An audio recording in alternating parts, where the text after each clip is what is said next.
ভাই soldier cinema নিয়ে এখন পুরো সোশ্যাল মিডিয়ায় ঝড় বইছে। বিভিন্ন গণমাধ্যমের খবর, শাকিব খান নাকি নিজেই সোলজার সিনেমার ভিলেন চরিত্রে থাকবেন। যদিও অফিসিয়ালি ঘোষণা দেওয়া হয়নি, তবে গোপন সূত্র বলছে এই সিনেমায় শাকিব খানকে দেখা যাবে ডাবল রোলে, একজন দেশপ্রেমিক সোলজার আর একজন ভয়ঙ্কর ভিলেন। আর শুধু শাকিব খান না ভাই, এই সিনেমায় থাকছেন আরও কয়েকজন ভয়ঙ্কর ভিলেন চরিত্রে, যাদের আগে কখনো একসাথে দেখা যায়নি। প্রতিটি ভিলেনেরই আলাদা স্টাইল, আলাদা পাওয়ার।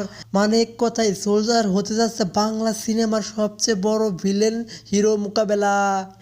আর ভাই সোলজার সিনেমার যে আপডেটটা শুনলে আপনি অবাক হয়ে যাবেন। সোলজার সিনেমায় বাজেট নাকি 15 থেকে 18 কোটি টাকার উপরে।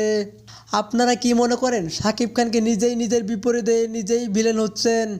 আর এই বিশাল বাজেটের সিনেমা কি বাংলা ফিল্ম ইন্ডাস্ট্রিতে নতুন রেকর্ড গড়বে? ট্রেলার ভিডিও দেখে দর্শক কমেন্টে ঝড় তুলছে।